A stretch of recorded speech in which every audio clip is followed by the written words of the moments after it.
Good morning, everyone. Am I audible? Somebody please acknowledge. Am I audible? Yes, ma'am. Okay, okay. So, welcome to the OP1 session. Today, we are going to go ahead with the final discussion of unit number 11. Yesterday, we started our discussion and we learned about what is set data structure and how we can implement it using the core Java API. And then we compared the sets with the list, and we said when we have unordered items, we will go with the sets, and when we do not want any duplicates, we will go with that, right? And then we had introduction of map data structure, and we said that when we want to go with the comparison, or sorry, when we want to go with the access and manipulation of the data, where we are using certain key to retrieve the record, at that time we are using the map data structure, right? So all these were the discussion regarding sets, list, and map data structure. Okay, today we are going to go ahead and talk about the singleton and unmodifiable collections and maps. Now when we say uh, singleton, usually we are right now talking about object oriented programming, right? And I told you that object orientation is a methodology or a way to think about the software development. So the way we have object oriented programming, we have object oriented queries also, right? This we will learn in the 6th semester with the Hibernate, right?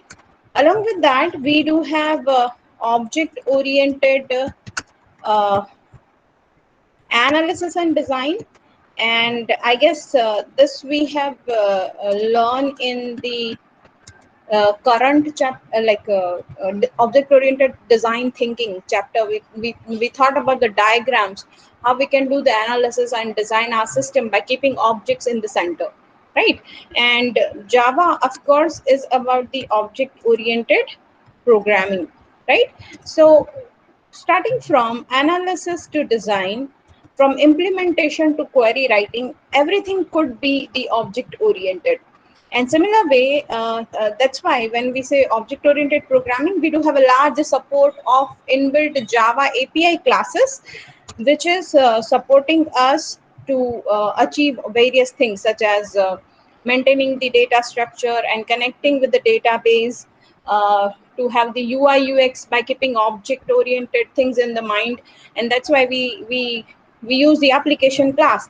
And for all the UI component, right, we are creating the objects. Fine, fine. We are just giving the we are using the constructor, we are creating the button object, and then we are using it for the designing. So everything is around the classes and object. So object oriented way or object orientation is just a methodology, right? And it could be any programming language, it could be even Java, it could be Python, it could be .NET, right? There are many.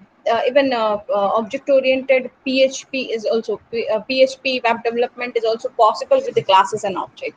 So when I say object orientation, it's just a methodology how a software can be developed, right? And if you look at any problem, earlier also we discussed like any problem in the world, just name any data-oriented application, real life data oriented application. Can you name few? Any data oriented applications? Anything? Book My Show, Facebook. Can you go with the more names, right? Any real life application which is data oriented, where you are giving your details. For example, Arogya Setu, right now we are using a lot, right? It is taking your data, Aadhaar card and everything, right? You have to do the registration, right? And then for the vaccination, you need to book the appointment, right? You have to choose the slot and you have to book the appointment, right? Similar way, we have book my show, which is booking the movie ticket. For also you need to have the registration, right? And then you have to book the tickets, right, for a movie, right? Here you have to book for a vaccination, here you have to book movie tickets, right? Similar way, when you think about the air reservation, right? Again, you will do the registration and you will book the uh, seat in the airplane, right?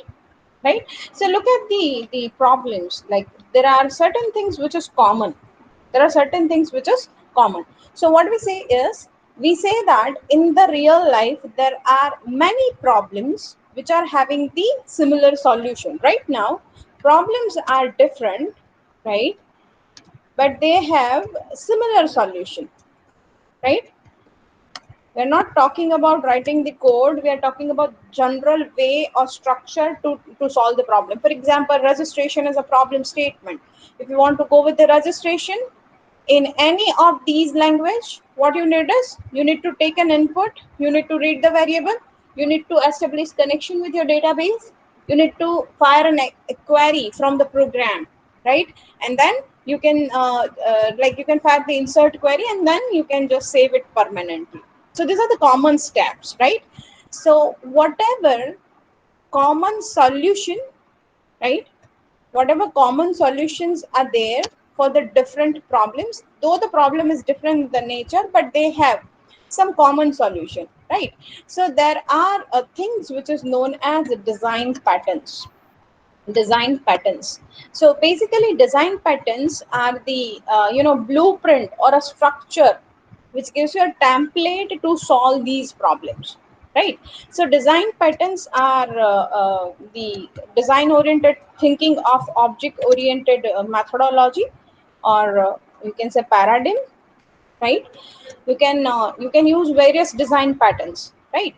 And similar way, when I say singleton and unmodified collection, singleton is a word which is there, is which is used to create a object, only one object at a time, right? So that's the singleton set, when we can have only one object in a particular set, right?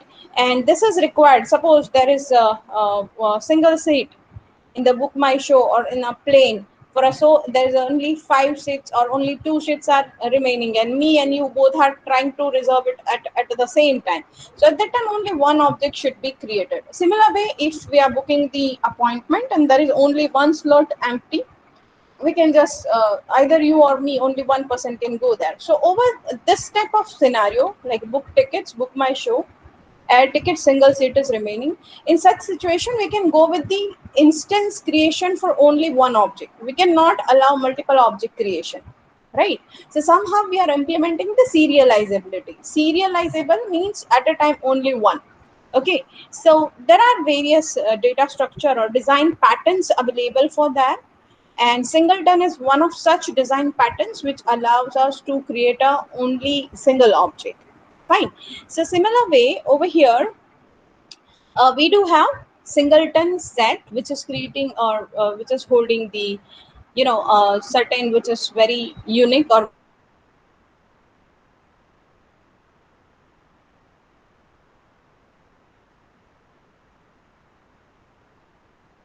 right? So so this unmodifiable, you can't change the values, whatever values are there. For example, movie show time we can't change. They're not modifiable. You cannot change, like I'm not free 3 to 6, so let us make the movie time 4 to 7. We can't do that. So there are certain sets and list and map which are unmodifiable, and using the static methods in the collection class, you can use all those stuff which is there in your Java API. Fine.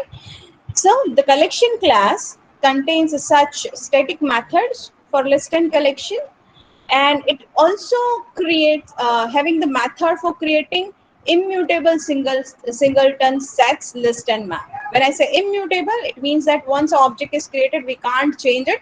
Singleton means at a time only one object creation is allowed, right? So this type of scenario is also supporting for the creation of read-only sets and map and a list. You can just have any variant based on the need what you want. So you can go with the read only set, or you can go with the static, or you can go with the unmodifiable sets, right? These all facilities are there with your collection class of Java API. So the collection classes defines basically three constants, which are empty set, empty list, and empty map, for creating the null kind of or a set, map, and list which is immutable. Like we can just create it and then we can later on use it. So here are the class which provides the singleton object O for creating an immutable set containing only one item, right? Containing only one item. As I said, singleton means only one object.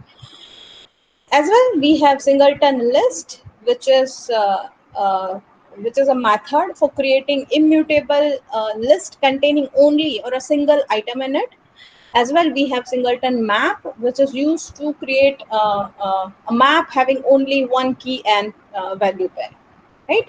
So you can create all this by using the java.util.collection class, and there are 6 different methods which are available, right? Which is unmodifiable connection, unmodifiable list, unmodifiable map, unmodifiable set, unmodifiable sorted map, and unmodifiable sorted list. So all these 6 methods are read-only method, which allows you uh, to use it, and like you can just not modify it, because if we are trying to modify these methods, it will just give us unsupported operation method. Because when I say the methods are immutable, it means we can't change once it is defined. So in Java collection we do have such things. So as I said, there is singleton object which return for list, set, and map. So for list and set, we have object O as an argument. So the method is public set, because set is the object which is a return type. It will return us an immutable set.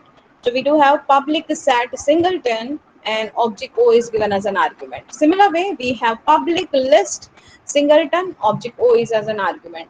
And we have public map, singleton map, taking 2 arguments, which is key and value. Because this is map, so we do have pairing of key and value pair. So all these 3 methods are for set, list, and map, which will allow us to have only single item in it, right? And rest of the 6 are the read only views or the static methods. For collection, we have unmodified collection, which will return us an read-only view of a collection. We have unmodifiable list, which takes list as argument and will return us a list, but this is again a read-only view of the list. Similar way, we have unmodified map, which takes map as an argument, and we have a map as a return value. So it will return a read-only view of the map. We have unmodifiable set, which takes set as an argument and returns us a read-only view of the set. Along with that, we do have unmodified sorted map, which will give us the read-only view by applying the sorting, ascending order, and all that, like starting from low value to the increasing value of the map. We do have sorted set, which is again a read-only view, unmodifiable stored sorted list, which takes sorted list as an argument and returns as a sorted list, right? So these are the 6 methods which are there, and we have talked about the singleton and unmodifiable collections and maps. Is it clear? Is it clear? Anybody having any doubt or any question up till now? Anyone? Anyone having any doubt, any query up till now?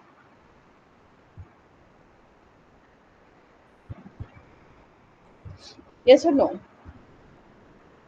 Are we people clear? Can I have the acknowledgement? Yes or no? Okay. Okay. So if you all are clear with that, this was the last point of the discussion, right? If we see the syllabus, this is unit number 11, which we have discussed just now.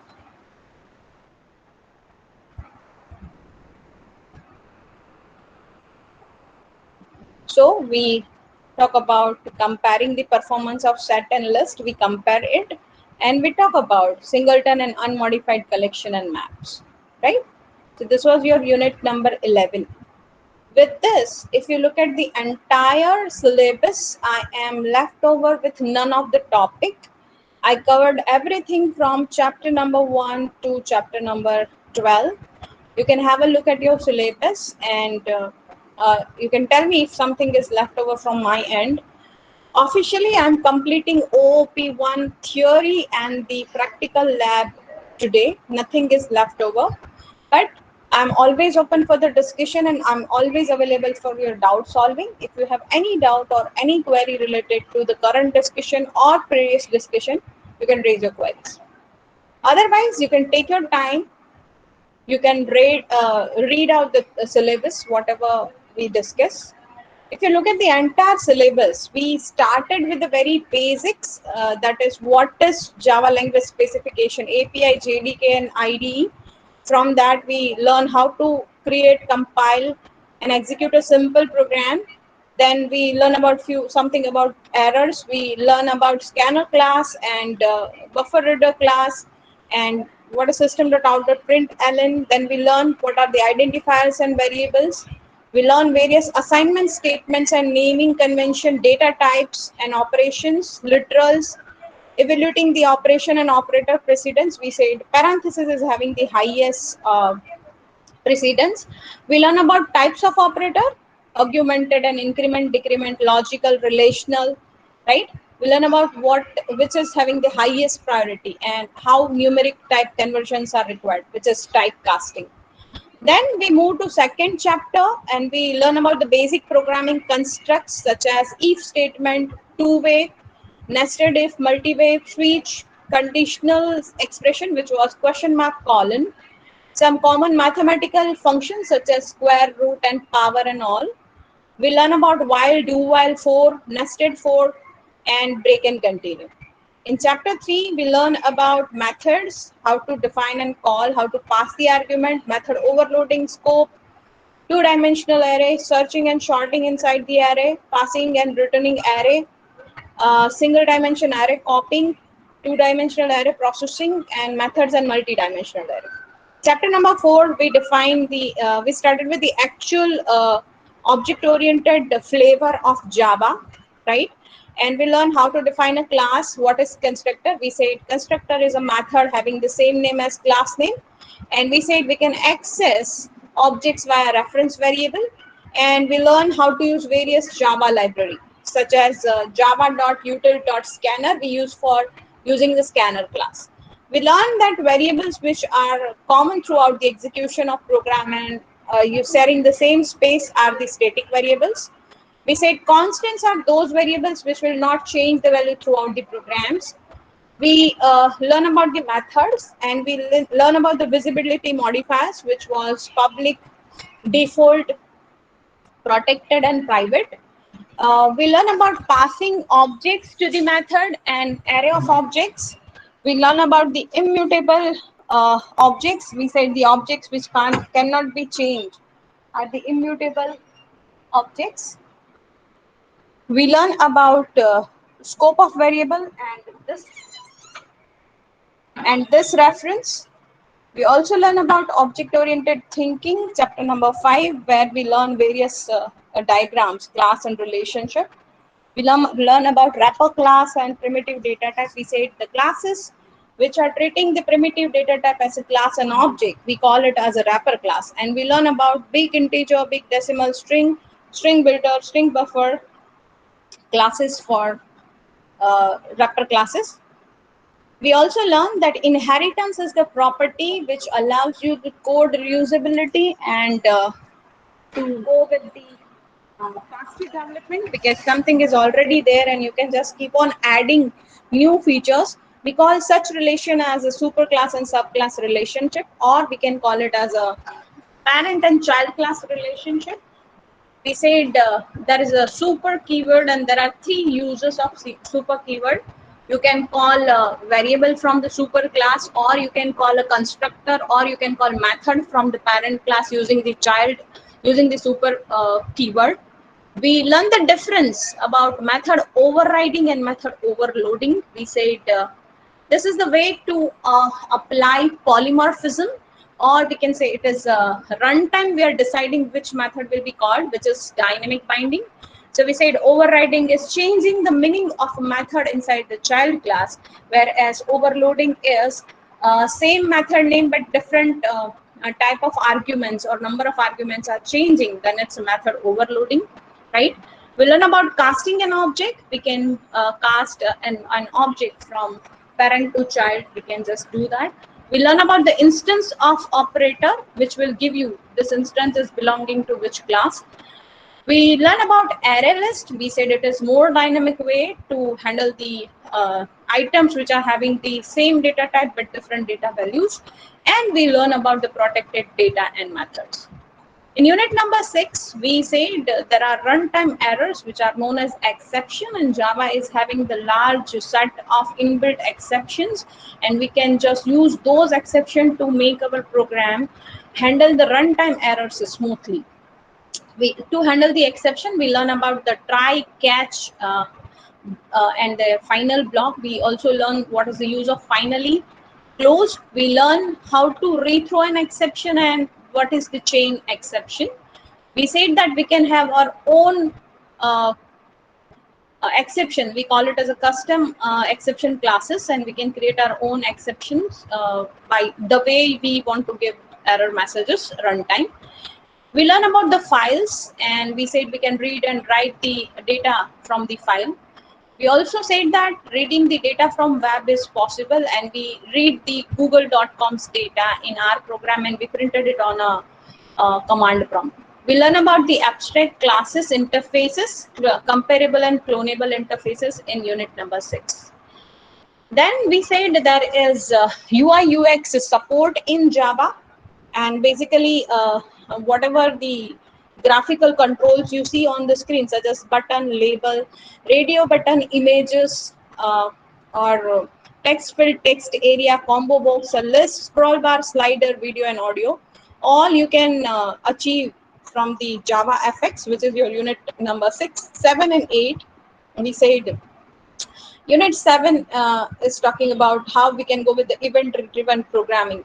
And we learned that there are various type of animations which are possible. And we have seen the path transition and fad transition in the animation example, right? We said there are event listener, and we can register the event handlers, and based on that we can just call the event listener class, and based on that we can have the programming when user is doing any event. So action performed by user is an event. So we had all this discussion in chapter number 7 and 8.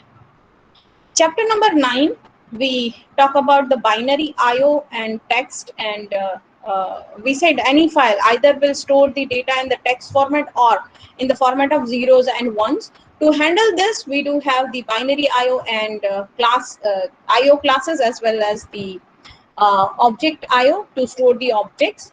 We said we can access the file either linearly or randomly from any point. So for that, we do have random access of the file.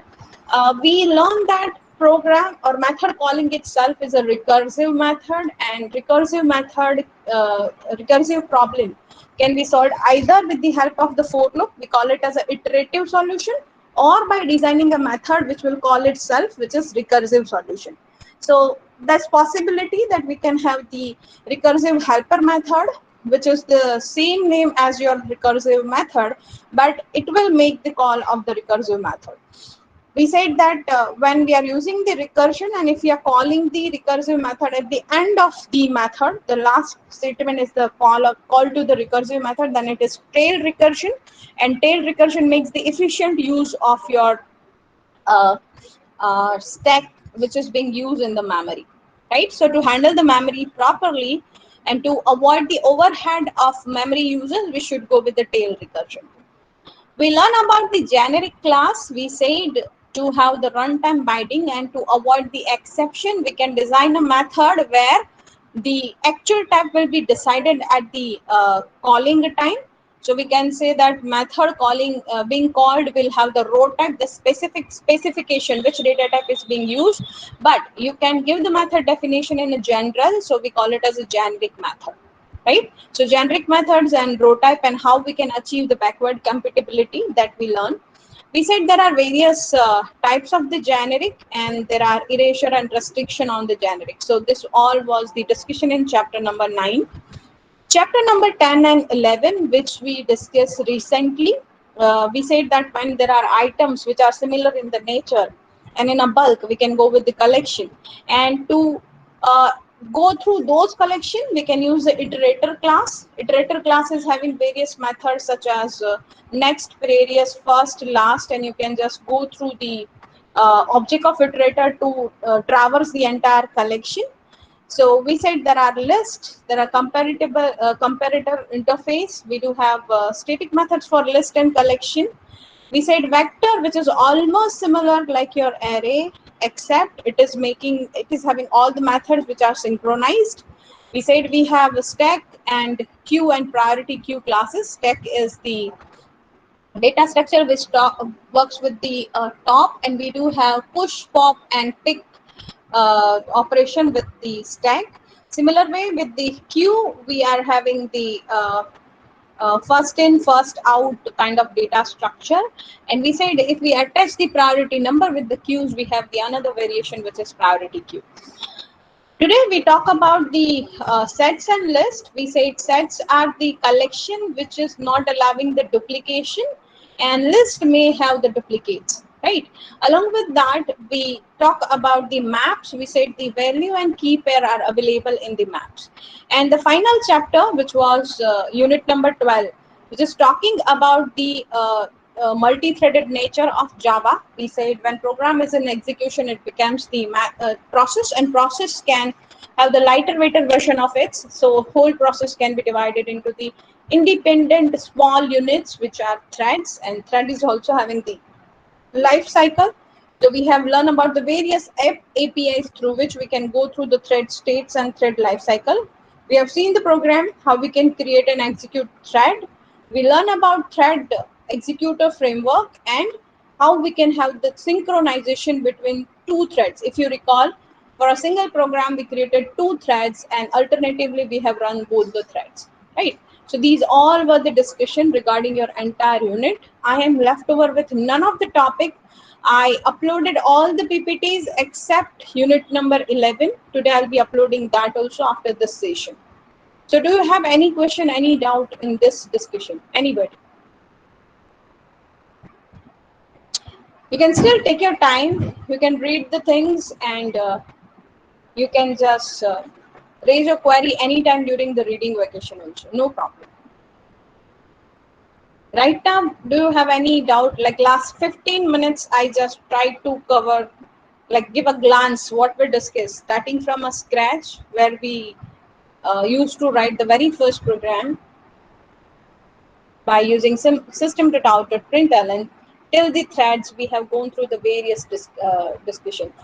One more thing which I want to point it out over here is that um, for your, like last week we completed the 6th semester, and this semester right now I am working on that part also. So yeah, so I'm preparing one document which is of this type. Right now I have not prepared for you. I'm preparing for class 6th semester. I'll be giving you the date and topic and the YouTube link for the same. So I will upload this type of PDF for your lectures in lab. So what you can do is, while reading, if you're not getting some point, you can just directly click on the link and you can go through it. This is the sample. I am working on the 6th semester document. I'm almost done with the more than 50 lectures. Once I'll be done with this, because I'm left over still with the one more chapter, unit 6 is pending here. So I have 55 plus session in 6th semester. Similar way, in your class also I will have that. So I'll prepare that document and all the lectures and lab related discussion. I'll be giving you with link in a PDF. So you can keep in your mobile, and anytime when you are reading, you can just go through it. Fine. And this will help you in the sense, like suppose you are at some point and you're not getting, you can just copy that topic and you can just Google it, right? And this way you will be able to read the more detailing about that topic, right? So this is the ultimate idea, right? And that's why I'm preparing this document. Demo programs also I uploaded almost for all the unit except 1 or 2 unit. I'll be uploading soon within a day or two. Practicals were done with all 3 batches, and I hope you will upload it, because see, today's 7th, I gave the deadline 9th, right? And I guess your submission is on 11th. OP1 submission. When is it? Right? So with the fair speed, we will be able to do everything. And gentle reminder, today we have quiz at 5 o'clock. Quiz 2 for internal marks. So after quiz 2, I'm done with all the part from my end. Only the lab submission from your end would be pending if you have not done yet. Anything else? Do you people? Yeah, one more thing regarding GTU exam. Though your course code is the new, this is the only second time we are delivering the topic with this code. But your previous semester syllabus was almost the same. So for the reference of final examination preparation, I'll be uploading those old GTU question paper in the um, e-content of your portal, your account. Anything more do you expect from my side? Anybody? Anyone? Guys, I'm waiting for acknowledgement. Anything from your end? Anything more you expect? I still say you have to read it. Parth, that I am expecting from you. I delivered everything, and there are 2 students from entire class who has given the TikTok to program. One is Devarsh, and one more student who has mailed me the program. Only 2 students. I forgot the name. Who else? Let me check. Who else has sent? Now I'm expecting, if I deliver this many things, at least you deliver, and that also I have discussed partial. So I want to know like how you are dealing with that. So yesterday only one more student has sent me an email.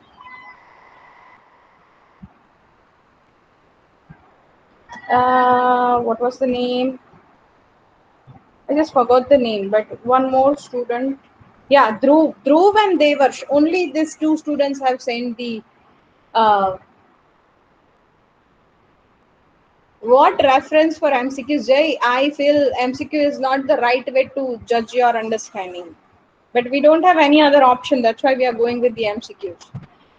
Believe me, if you would have been on campus, I would have taken the written exam. I'm more interested in the real assessment. MCQs, you and me, all we know like how much it is tasting the understanding. So that's not effective way, though it's okay. We are going with that. I am against the final exam and everything in the MCQs. I don't like that because that's not the exact way to do the assessment. So no, there is no reference. You have to study the theory, understand it properly, and then you will be able to give the MCQs. Today you have unit 7 and 8 for quiz 2. Anything else from your end? Any further question? Parth, I'm expecting. Still there are 2 days. So I hope you will submit the I mean, you will try, not submit. Otherwise, now everybody got the name of Devar Chandru when they will take the program solution from them. Don't do that. Try by your own, because I want to check like how much you are understanding and how much you can go ahead. And this was like a more like a game, tic tac toe program, and that's why I gave you by discussing it partial. And even I said everything clearly. I said you have to use grade pan. I said you have to use method.random. I said you have to just generate random values of cells being chosen for displaying the GIF file.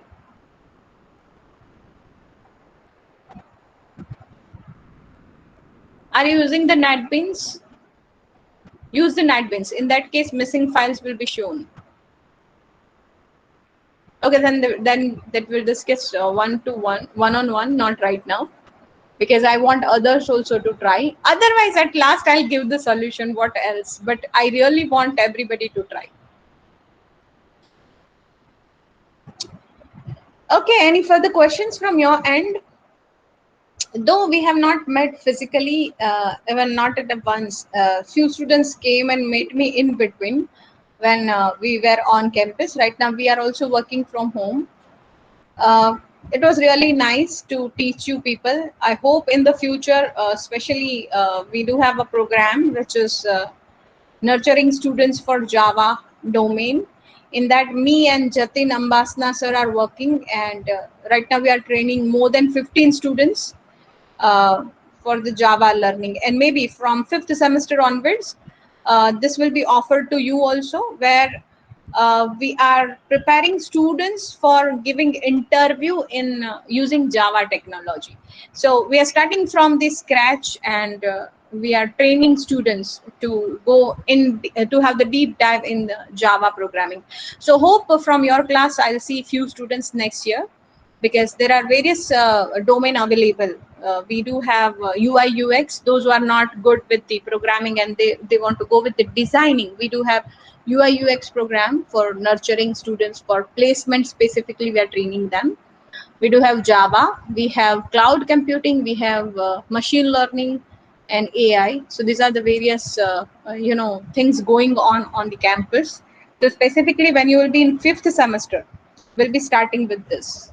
So next semester onwards, you will have that program. I hope I'll meet few of you during that program, and will be very happy to train you all for the industry. Moreover, we hope that this pandemic will end soon, and once you are on campus, surely I would love to meet you all and to see you face to face. But yeah, this is not the end. You may contact me anytime for your technical queries or any professional guidance you want. So that's it from my end. This is officially last lecture of OOP1. I still ask, if you have any query right now or in a future, you can contact me. It was really nice to teach you people. You are really good students, everybody. Though at times you have cheat hours, many students are getting in at the last moment, but still I enjoy teaching you. Anything else from your end?